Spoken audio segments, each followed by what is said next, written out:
Hello साथीहरू, welcome छ हजुर आज मेरो भ्लगमा। आज देख्नुहुन्छ म भोलि घाममा आइसकेको साथीहरू देख्नुहुन्छ यता होइन। अहिले चाहिँ काँक्रा यस्तो छ साथीहरू, हेर्नुहोस्। म पुनः फेरि काँक्रा यहाँ फर्किसकेको छु साथीहरू।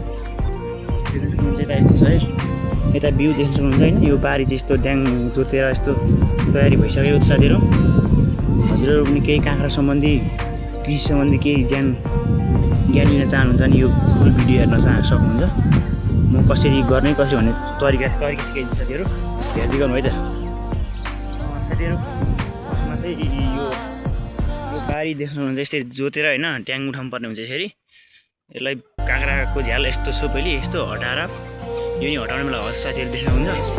पुरै यता चाहिँ काहीँ चिजिलो लागेको छ, गइसक्यो अब टिप्नु नि पर्ने छ साथीहरू।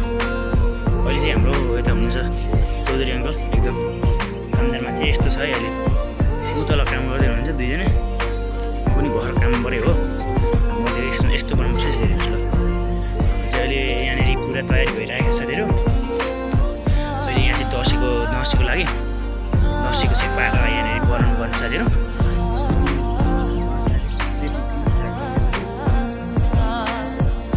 लाग्यो साथीहरू। अनि यहाँ हामी चाहिँ जोत्दा ट्र्याक्टर पनि साथीहरू बिग्रियो, त्यही भएर हिजो जोतेको थियौँ। यसलाई यस्तो सम्याउनु पर्छ साथीहरू, ट्याङ उठाएर। अहिले चाहिँ ट्याङ उठाएर अब यहाँ चट्टसँगले बिरुवा हाल्नुपर्ने हुन्छ साथीहरू। यस्तो छ है त, हेर्नुहोस् ल। यहाँ भर्खरै बनाउनु हुँदैछ दुईजनाले, यस्तो तरिकाले बनाएर चट्ट यस्तो दामी छ हेर्नुहोस्। यो ड्याङ उठाउने साथीहरू, यस्तो ड्याङ उठाएर यसरी गर्नुपर्ने हुन्छ साथीहरू। अनि काँक्रा चाहिँ एकदम मजाले फल्छ। यता यो झ्यालझुल चाहिँ सकभर हटाएको राम्रो, र यसमा भएको रोगहरू लाग्न सक्छ बिरुवालाई। त्यही भएर यस्तो छ है। यता टन्डालाई भित्र आउँछ साथीहरू। यता दुईजना काम गर्दै हुनुहुन्छ, दिदी र दाइ। अनि यस्तो छ है त, हेर्नुहोस् ल। यस्तो पार्नुपर्ने हुन्छ सुरुमा चट्टसँगले यो दामी गरी सम्याएर। यहाँ अब यो पाइप लाएर थोपा सिधाइबाट यो कालो प्लास्टिक बिछ्याएर रोप्नुपर्ने हुन्छ है त साथीहरू। हेर्दै गर्नु होला साथीहरू। अब चाहिँ काँक्रो टिपेको देखाउने छु म साथीहरू, हेर्दै गरौँ है त, साथ सपोर्ट गर्नु होला है त।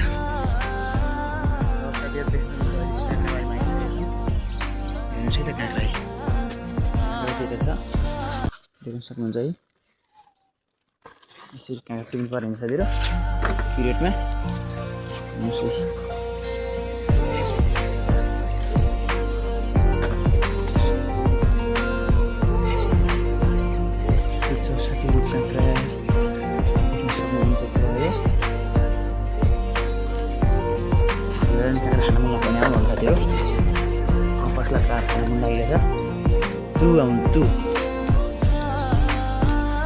जति भनौँ त्यति पाइन्छ साथीहरू।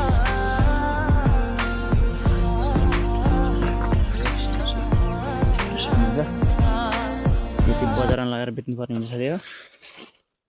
राति नै गाडी जान्छ, यस्तो छ है त तारा।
फल्दो रहेछ है साथीहरू चाहिँ, अझै फल्छ यो। त्यति गरेर चाहिँ लामो समयसम्म फल्दो रहेछ है साथीहरू। म गाउन्जेलसम्म फलिदिरहेको थियो, अझै यता लहर आउँदैछ देख्नुहुन्छ। यस्तो दामी गरी 7-8 प्लेट टिपिन्छ साथीहरू, धेरै छैन। साथीहरू देख्नुहुन्छ है त यस्ता सलक सलक पर्खेका छन् ग्रेडिङ गर्नुहुँदैछ यस्तो हेर्नुहोस् बुबा चाहिँ बुबा 120 रुपैयाँ केजी 120 रुपियाँ केजी गाइज यहाँ फम्मे आउनुलाई चाहिँ अलिक सस्तो हुन्छ साथीहरू आउनु सक्नुहुन्छ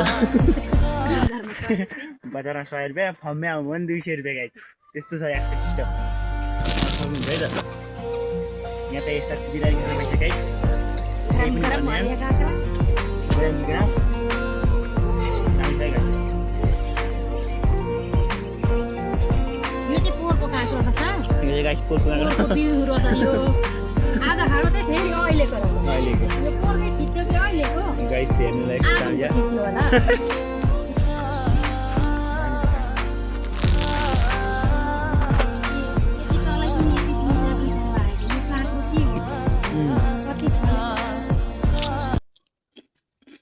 के गर्दा हौ तपाईँ काका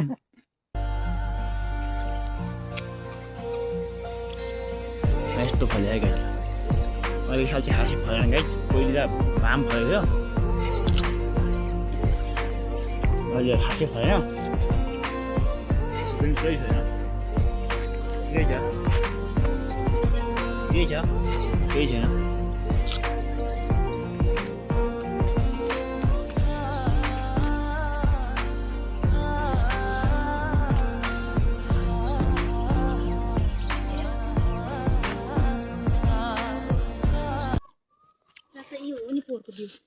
गाइस यो पोर चाहिँ यो वाला छ गाइस काको यो लागेको थियो ब्रिजमा भन्ने हो यो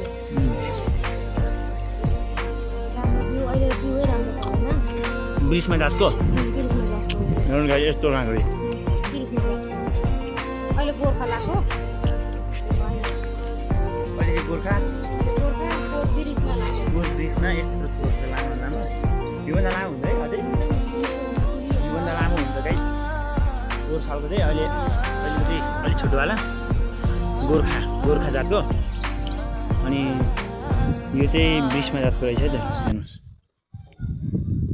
यस्तो छ आजको मौसम देख्न सक्नुहुन्छ यता फर्म आजकै 2टा टनेलाई यहाँ माथि 3टा टनेल हटाइयो त्यहाँ चाहिँ घर बन्दैछ गाइज यस्तै छ है त यो चाहिँ नयाँ टनेल है काँक्रालाई चाहिँ हल्का रोग लागेको छ यस्तो छ अब यो हटाउने बेला भएको साथी त्यही भएर रोगले च्यापेको यसलाई नत्र रोग नच्याप्ने हो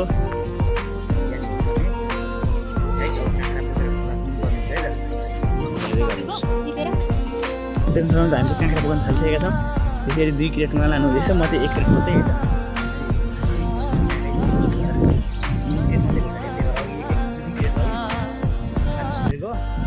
त्यसले 7-8 मैले भइगयो 9 हेर्नुहोस् यसरी बोक्नु पऱ्यो भने चाहिँ साथीहरू त्यहाँ पर पुग्नु पर्छ देख्नु साथीहरू देख्नु सक्नुहुन्छ है त हाम्रो चाहिँ यति हो आजको सामान चाहिँ सक्नुहुन्छ 9 क्रेट यति छ है यस्तो छ